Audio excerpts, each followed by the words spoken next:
Good morning po. Pakilala lang po tayo. Ako po si Aurora Cortez Mana, nakatira sa Paranaque. Bakery Orte from Santa Rosa.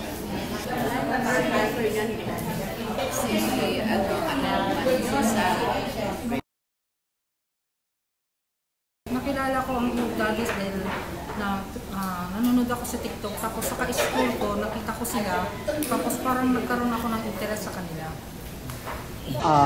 Actually, nung dumaan siya sa wall ng FB, so nagustuhan ko yung mga content nila. So yun, parang nakita ko yung totoo talaga sila. Pinapanood ko lang sila sa Facebook.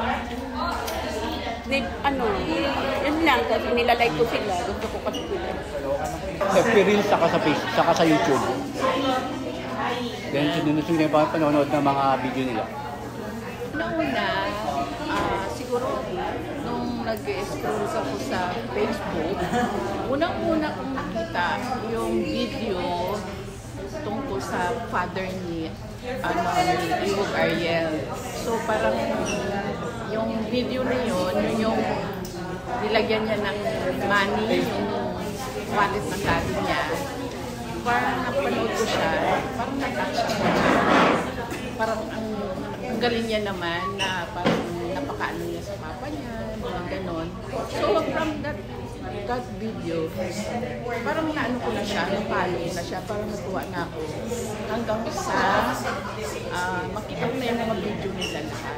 So doon ako na-inspire sa mga question, tungkol sa kanilang family, kung paano sila magiging sa family nila, matulong, tapos sa kanilang sa love nila, parang genuine, gano'n.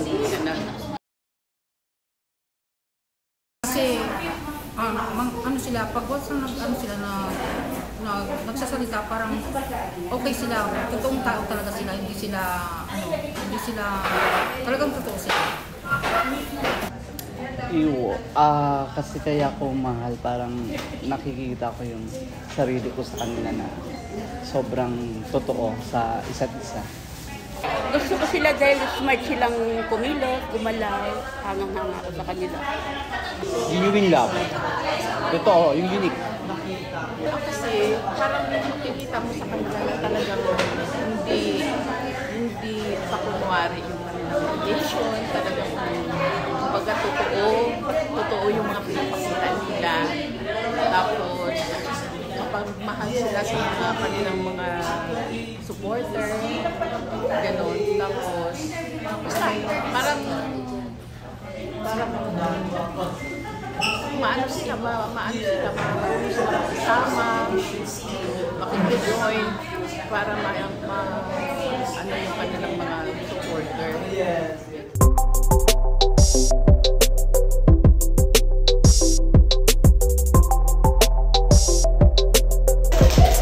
Ladies and gentlemen, Iwog Marvin, Iwog Ariel! Ayan! Yung palakpakan naman natin!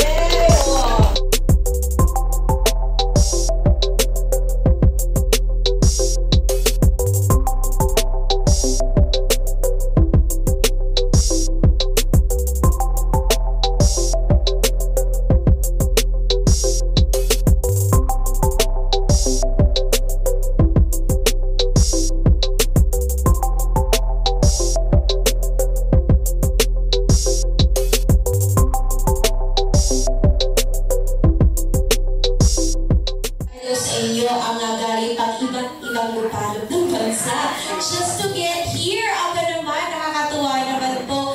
At nandito po tayong lahat for this very wonderful gathering. Bakit ito Kilo, nakakaloka? As in, you came all the way here. Kanina umaga lang ang flight nyo. Are you excited to see them? First time. Is it your first time also in Manila? Ay, talagang sinadya mo. Sinadya mo for them. Ano yung nagustuhan mo sa couple? Bakit tumawang ka sa kanila? Sweet. Ayan. Pasok na sila. Wow naman! Talaga. Alam, bumili ng suka. Oo, diba? Bumili ng suka na pag-ihat. Wow, ito may nilupit ka na. So, saan ka bumili ng suka? Paano ka nilupit?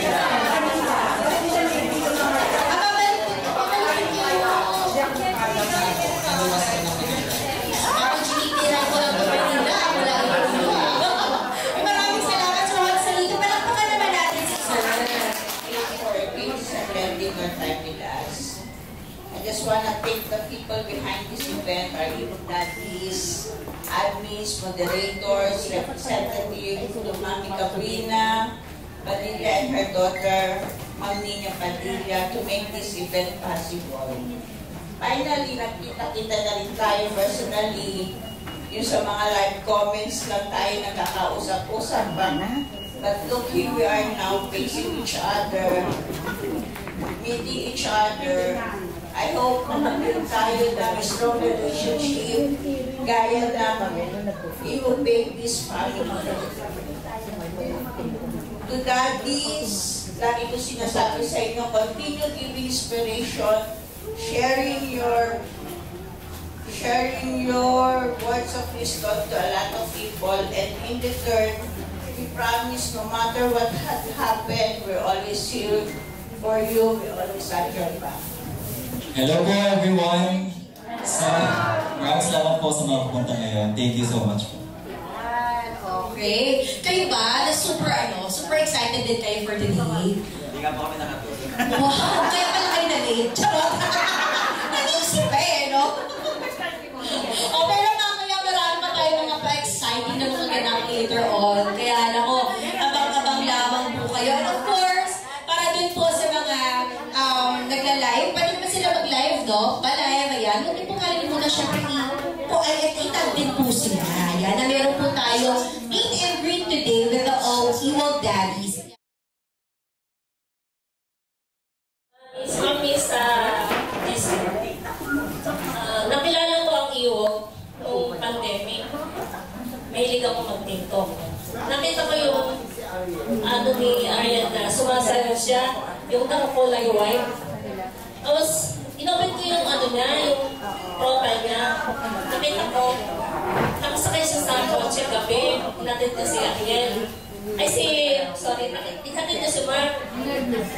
Tapos, doon kung nakita ko yung live nila, yung mga, pinabawak na yung live nila, lagi akong, basta pagbukas ko ng cellphone, kahit ko naman tinitignan yung mga mga videos.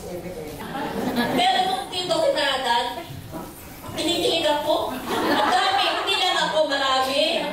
Diba? Tsaka yung correct value, marami kayong marutunan, tsaka hindi sila malaswa. Tapos nung nagpagkataon na may meet din sa MOA, talagang hindi ko inanay yung pagkakataon na punta ko ng MOA. Hanggang alas 12 kami na gabi doon sa seaside.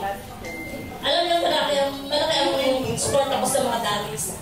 Kasi nung nagpalaro sila, nagpa-event sila ng yung slogan contest, walang sumali.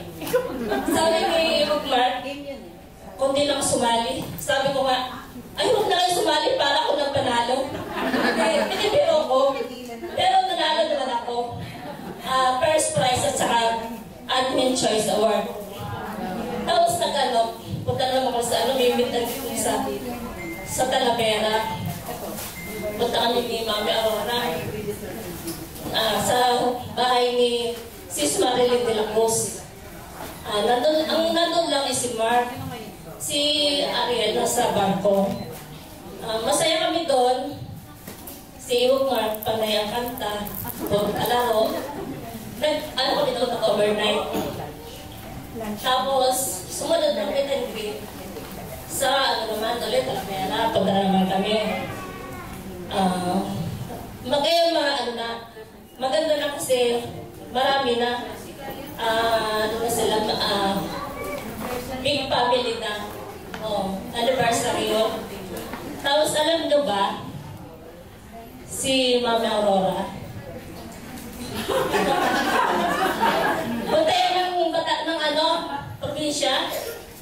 tumawag sa akin. Amy, si Ayog Ariel at si Ram hindi na naglalay. Bakit kaya? Parang nagkampuhan sila. Kasi kung nag-live silang nasa parang nagtatalo sila. Alam mo, nasa peryahan siya, umiiyak. Eh, ang mga tao doon eh, masasaya kasi peryahan yun eh. Tapos meron pang isang mami, wala siya dito. Nagkwento siya sa akin.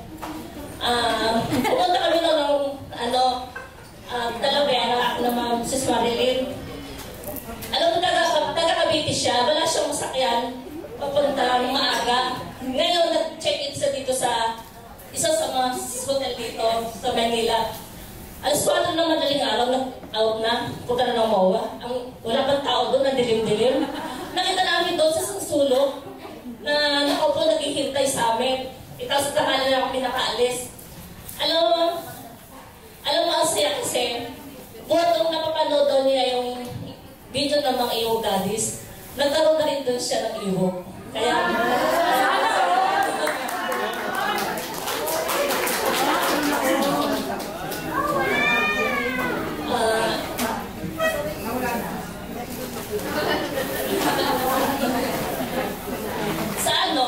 sa Ewok family, sa mga dito tayo masaya. Ako, isa ko sa masaya na nakilala ko sila, tayo lahat. At sana tumagal pa ang relasyon nila para tayo mga mami, mga babies ay laging masaya. I love you. Sila kay August, puro pagkain yun eh. Nagbalot sila ng Ewok Ariel ng peso yung may pinauwing mga pagkain. Yun, tapos yung nagmumukbang nila sa sakay ng Jollibee. Tapos, yung nagbigay po kayo ng snack kay Ewok Mart. Yung nag-ano kayo sa sakay. Hindi na naalala ko yun, puro pagkain ito na ginala. Kaya kung sila nagustuhan kasi unique sila, sa kain lambing, kasi sino ba kaya sa malambing? Diba? Sa kakwela, hindi sila mukhang suplado. May mga kasi nag-papilamate, yung pagkasuplado ng mga dati nga. Hindi rin sila, hindi nga malas ba? Walang kising-kising na masyado. Kasi alam naman natin sa Pilipinas, iba yung appreciate sa ganyan, di ba? Medyo conservative pa rin dito, kahit ano. Saka medyo walang bash lang, nababas. Walang basher doon. Parang puro positive lang. Sa panahon na puro may mga nangyayari kung ano-ano, positive lang lahat. Ganun. Ang message ko sa kanilang dalawa, gawin nyo lang yung mga magpapasaya sa inyo. May gawin man kahit wala, may masasabihan ka. Kaya doon kayo sa magpapasaya sa inyo.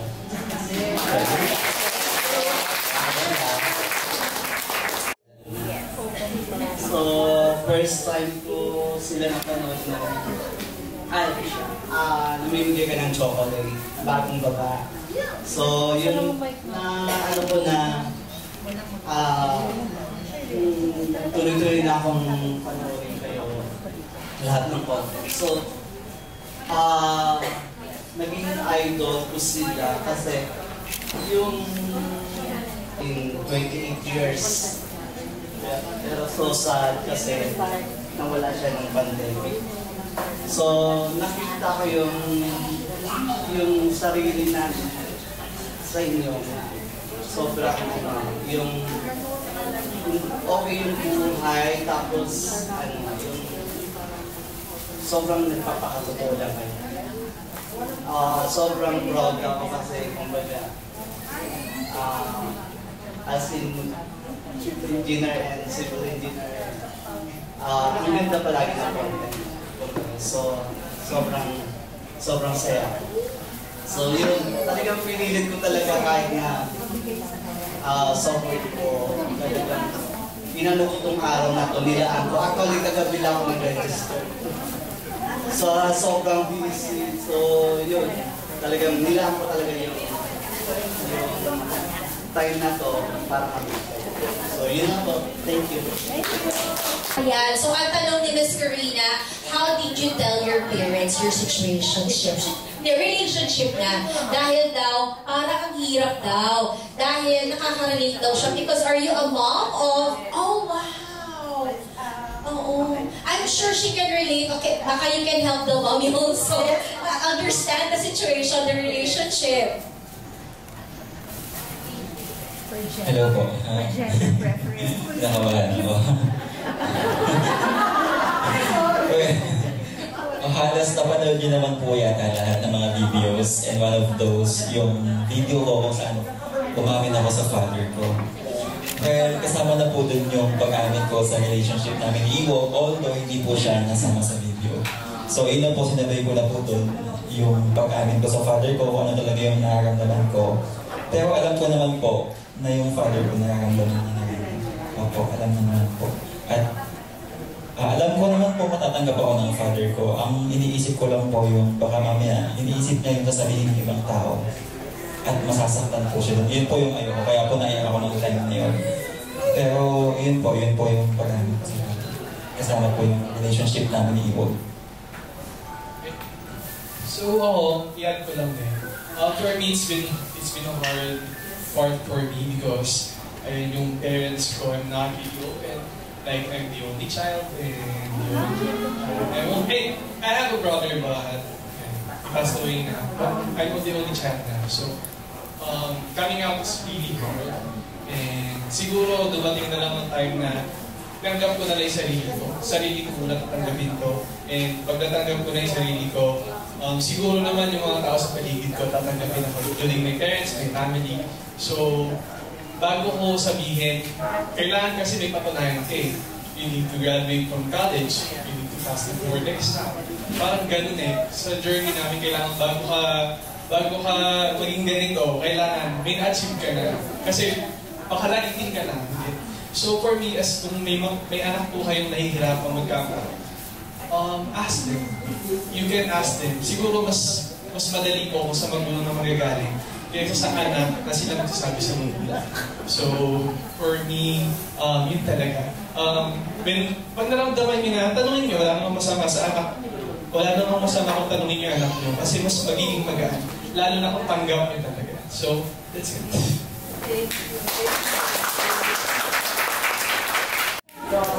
Pero tapos, nung nagpunta ka na lang yung abroad, naumay na ako. Kasi wala na akong napapanood ng mga selusan. Pero actually, nagpapasalamat ako sa mga administrator kasi may mga follow-up silang mga pictures na yung momentum is still going. Good luck na lang sa inyong dalawa. Ano lang? Basahin niyo ang For me, kailangan ng constant communication. Although sa work ko, meron talaga mga times na wala kaming signal, alam niya ni Ma'am. So, kailangan niyo lagi ng constant communication. Kasi, ang hirap pag hindi kayo nagkakausap ng partner mo kasi nag-overthink ka na, di ba? So, ang dami mong iniisip, ano kaya ginagawa niyo doon, or napaka na kaya siya, gano'n, di ba? So, for me, that one. For me talaga, pag mahal mo yung isa, you'll never do anything wrong. Kasi, yun eh.